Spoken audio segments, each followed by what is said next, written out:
Hello, chess friends, and welcome to Zarov's chess channel, and welcome to the Lindores Abbey Rapid Challenge in 2020. We're again in the semi-final stage. It's Magnus Carlsen versus Hikaru Nakamura. So the first two games, Hikaru Nakamura lost. I think Magnus Carlsen really outplayed him with some great opening preparations and great tactics. So it's now game three.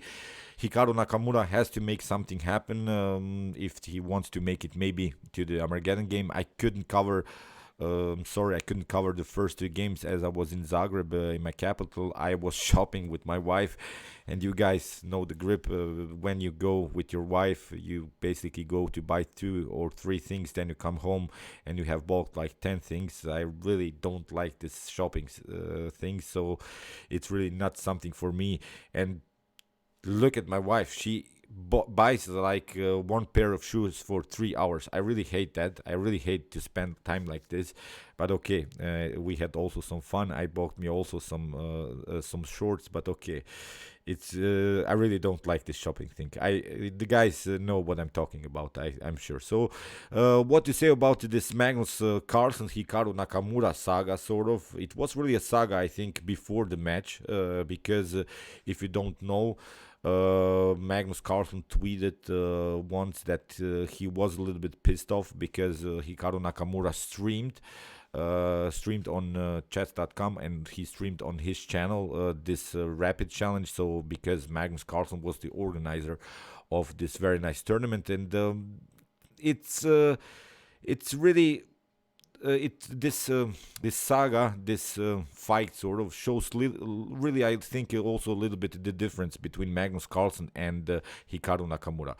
What Magnus Carlsen did, he tweeted that he wasn't satisfied with this idea that Hikaru streams this Lindores Abbey Rapid Challenge, and then he basically stopped. He didn't care what Hikaru Nakamura is doing, what Hikaru Nakamura is saying after that, and that's a huge difference. Hikaru Nakamura also, I think, a little bit pissed off by Magnus Carlsen's tweet. He, I don't know, he on his stream mentioned that many times. He made even the whole video about this problem. So he basically cared too much, I think, about this problem. Magnus simply tweeted, and okay, he said his opinion, I think, about this subject, and then he stopped. But Hikaru Nakamura, I think, spent too much time thinking about this problem. I'm not sure who is right here, but it's really maybe a bad thing that you stream someone else's tournament. But okay, that's really a subject for another video or something like that. But I think that Hikaru Nakamura simply spent too much time thinking about Magnus Carlsen. Magnus Carlsen, I think he didn't spend any thoughts about Hikaru Nakamura, and that's really a huge difference. That shows how confident basically Magnus Carlsen is. He doesn't care what you think about him. That's why he's the world champion. And I watched his stream. He played yesterday 5 hours. He played 5 hours chess. And then he mentioned there's no way that I'm going to lose against Hikaru. He has been asked by one of his followers, why is everyone saying that you will lose against Hikaru? And he said, who says I'm going to lose? He's so confident, and he said, I'm going to crush him. So that's why he's the world champion. And I got really, if you have really the time to listen a little bit, I had really some arguments with some really chess fanatics, and everyone is telling some BS like Hikaru is the best tactician and stuff like that. Hikaru Nakamura is not the best tactician in chess. Magnus Carlsen now these days is the best tactician in chess, because Magnus Carlsen plays, I mentioned that many times, is Magnus Carlsen is playing simply a different style.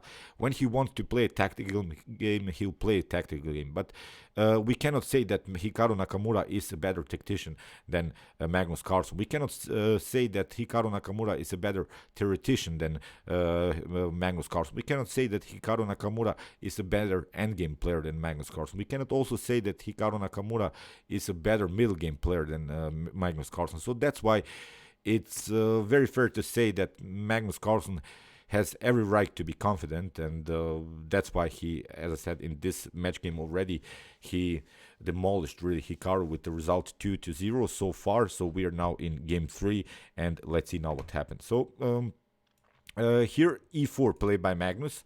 We have g6, so Hikaru has to play now really some wild stuff in order to make something happen. He played here the modern defense. The modern defense meets with common ideas of the King's Indian. So the King's Indian has similar strategical and tactical ideas, but okay, the modern defense is different, but as I said, with similar ideas. So d4, we have d6, we have knight to f3 by Magnus, bishop to g7, and now bishop to e2. And here Hikaru plays already a risky move.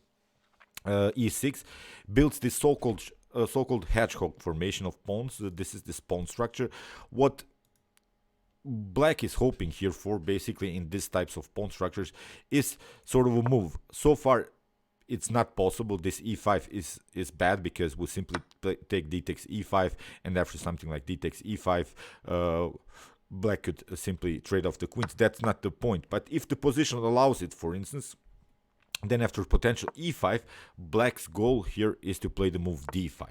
So the idea behind this setup is to create sort of a flexible position, and we are waiting white to move a pawn, and then we simply pass through. If here, for instance, d5 happens, then we simply pass through with e5. So then we would have here sort of a King's Indian pawn structure, and f5 would be a very good move here. So I think Black has here a comfortable game. But one of the best ways to face this hedgehog formation, as I said, is not to push pawns. You don't want to push pawns because, as I said, Black will simply pass through.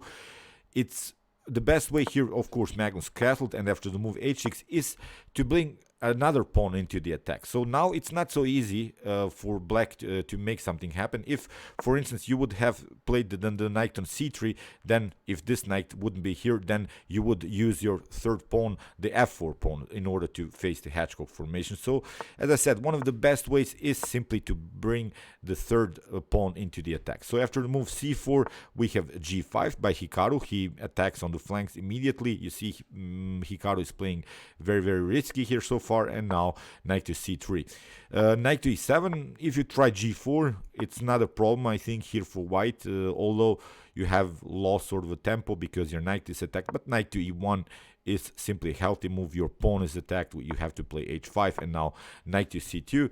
If we evaluate this position, you see white has brought out already 3 minor pieces with the great activity of the bishop, has castled, has secured the king, and here you see Black has really a lack of development, hasn't developed any of these pieces, and hasn't secured the king so far. So you see this idea to create a flank attack immediately, it's not so powerful. Knight to e7, and here h4. H4, g4 was played by Hikaru, and now again this idea knight to e1, you have to play h5, and now bishop to g5, played by Magnus. What he wants to do is a little bit to stop Black's progress here on the king side with the move f5. Then the knight is of course a little bit pinned here. The knight is also controlling this f5 square, so bishop to g5, very nice move by Magnus. F6, bishop to e3, and now castling was played here by Hikaru. D5, very, very risky move by Magnus already, and I'm really glad that now Magnus went into this tactical line to basically prove my point that he's a better tactician than Hikaru Nakamura. He went really now into really dynamic and tactical battle.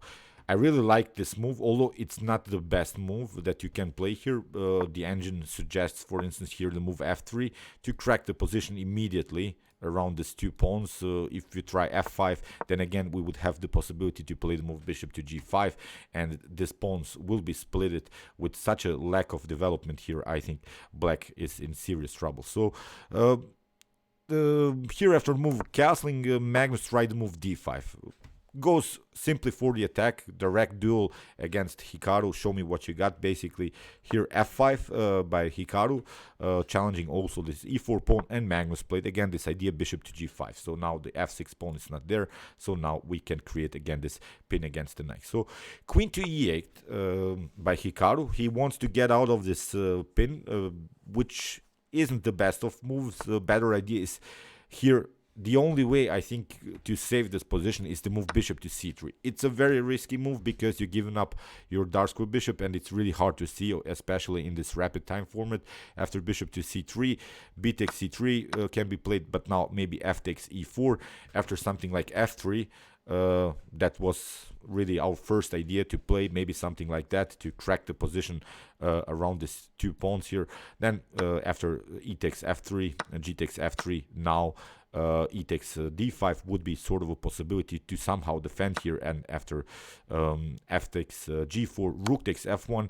The problem is you cannot take with the king, then you get queen to f8, and the black gets out with of the spin with the tempo here. That's why bishop to f1 and now bishop to g4 is maybe, but just maybe, solving a little bit the problems of blacks. But still, this is a very, very bad position. You have dark square problems. You have lost your dark square bishop. There are even some checkmate trends. Queen to d2, bishop to f6, then followed with queen to g5. This was maybe just sort of an idea to get out of this mess, but queen to e8 is bad because Magnus played here the move c5, which again wasn't the best of moves. Again, this f3 move I think wins the game immediately, simply splitting the pawns. But here Magnus, again, I'm pointing out now, Magnus shows his tactical preparations. I'm playing c5, show me again what you got. Really great attacking move. For instance, if you take d takes c5, then simply d takes e6 will happen, and after bishop to e6, knight to d3 would be sort of a possibility to attack here the pawn on c5. And after something like knight to d7, you see knight to f4. This knight will come very active into the game. Bishop to f7 maybe, and now bishop to d3. This is really, really a bad position here for black. We would have possibilities to play rook to e1, attacking the queen sort of indirectly. Really, this diagonal is open. This knight's activity is a huge one. Bishop's activity, great one. So even with possibilities to play something like knight to b5, attacking here the c7 or a7. So many great possibilities after those potential d takes c5. That wasn't played in the game. I just wanted to point you out what would happen if Hikaru would have taken this pawn. Here Hikaru tried f takes e4. We have c takes d6. After c takes d6, now simply d takes e6, bishop takes, and now knight to e4. If we evaluate now this position, you see this is again a bad position for black.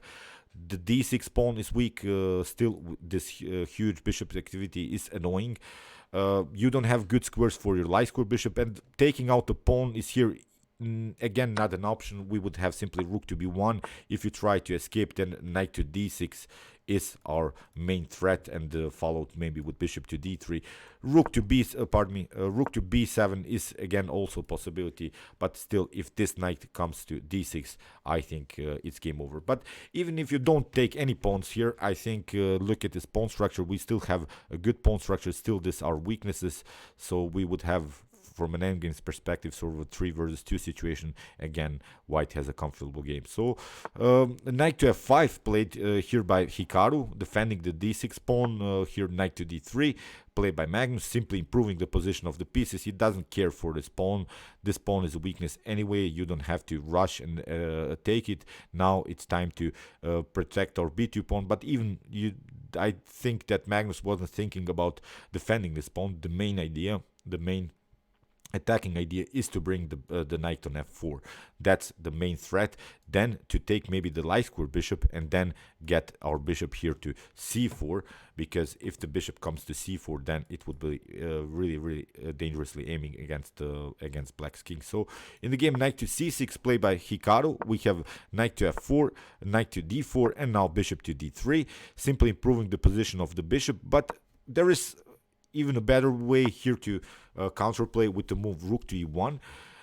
There is this problem. If you take knight takes e2, rook takes e2, and still you see you have these troubles on the e file. Basically what we need to do here now is simply to get this knight somehow from the e file, and the bishop would be really, really lost. There's no good way to defend the bishop. So, okay, maybe it was sort of an inaccuracy by Magnus Carlsen, but still, it's such a great position here that every move, basically, it's a good move. After the move bishop to e5, okay, now Magnus played here the move rook to e1. Finally, he saw this idea, and now queen to f7. We have knight to d6 by Magnus Carlsen, which is really a great move, and I've talked about this problem in chess. When you see it sometimes, you see this so-called crowded position. When you have many pieces here like this, the queen is even there. So whenever you see these types of positions, when the pieces are really crowded, then you should really search for tactics. So I've created on my YouTube chess channel this series, how to spot chess tactics, in which I show you how to really recognize tactical possibilities. Please, you can check it out really on my YouTube chess channel, the series How to Spot Chess Tactics. I think it's a good series, although it's not a good thing to praise yourself, but really check it out. I have created, I think, like more than 10 videos to show you how you should really try to spot tactics in the game. Here, after the move bishop queen to f7, here again, yes, as I mentioned, we have this crowded position, and Magnus finds now really this great tactic, knight takes d6. The problem is with whichever piece you take. If you take with the knight here, then you lose, of course, your bishop on e5. So that's why you have to take with the bishop. But now bishop takes f5. If you take here with the bishop, then we can simply take the knight. So in the game, knight to f5 was played, but now you lose the bishop on e6. So whatever you do, basically, it's bad. Here, rook to e8 was played, queen to b3. Magnus finally gets his development. Now the queen is off. The queen is on the third rank. The rooks are connected, which is very important now. And in the game, g3 played by Hikaru, which wasn't the best of choices. Maybe here rook to c8 to get somehow another attacker, another defender into the game. The last piece has to be active in the game, but he played g3, risky move after f takes g3, knight takes g3, and here rook to e3 played by Magnus. Very important idea to stay with your rook on the c file to protect your knight, but also our idea is now to bring this other rook into the game. Then we could play much more freely with our rook here, maybe trying rook to f3. So here is maybe an idea how to escape from this. You could try maybe knight to f5 in order to prevent this idea, rook to e1, then rook to f3. But then again, it's very risky because you get this move rook to f1. And if you try now to bring your rook into the game, then you get rook takes f5, queen takes f5, and now knight to d8 is really a great tactical move here. You have to do something. If you try king to h7, then we can simply take the rook. And it seems now that white could get checkmated with moves as queen to b1, but it's not a problem as we have king to f2, and if you try rook to c2, then we would simply cover with rook to e2. So this will be a perfect game here now for white. You could maybe try another check with bishop to c5, but bishop to e3 solves the position. It's game over here for black. So here after the move rook to e3, rook to c8 was played, and now comes this move rook to e1. The idea is clear, rook to f3, a serious threat to deflect the queen somehow, to get this queen out of this diagonal, because we have this discovered attack by the queen on the king. Here in the game, rook to c6, and now comes this move rook to f3, queen to g6 was played, and now knight to c7, the discovered attack in this position. Hikaru resigned. The only move that you can do which prolongs the game, but it's again losing, is to play rook to e6. But now knight to e6 would be again the winning move, as you want to prevent here some bishop to c5 ideas by your opponent. As I said, in this position, Hikaru Nakamura resigned. So I really don't want to disrespect anyone, but I really got pissed off the other day. One of my friends told me that Hikaru is a better tactician than Magnus Carlsen. I really don't think that's true. You saw how Magnus went tactically into this game. So when Magnus wants to play dynamic games, he'll play dynamic games. When he wants to play positional games, he will play positional games and crush you probably even in static games. So okay, this was a shocking day, I think, for Hikaru Nakamura. He lost 3-0, so he didn't get a draw, he didn't get any wins. Still, he has chances. Of course, he has to improve, but the only thing that he needs to improve is not maybe his chess. He has to improve his mindset a little bit. He shouldn't think so much about Magnus Carlsen like he did in this saga before the match. As I mentioned, he talked so much about Magnus. He tried to justify his actions by streaming this Lindores Abbey on his channel. But he shouldn't have done it. He should have just said maybe, okay, I won't do that. I'm sorry, or I'm going to do that. I'm going to continue to do that, and still I'm gonna play, and never ever mention it again. That's the main problem. On the other hand, Magnus Carlsen, he doesn't care what you're saying about him, what you think about him. He just wants to play chess and he wants to crush it. That's, I think, a huge difference between the two of them. So, okay, I hope that you enjoyed this game. I enjoyed it a lot. Meanwhile, you can watch my other commented chess games. Here's the link, and you can also watch my best chess games of all time if you want to see the best chess games that have been ever played in chess history. See you soon with some more videos, and chess is the best, of course.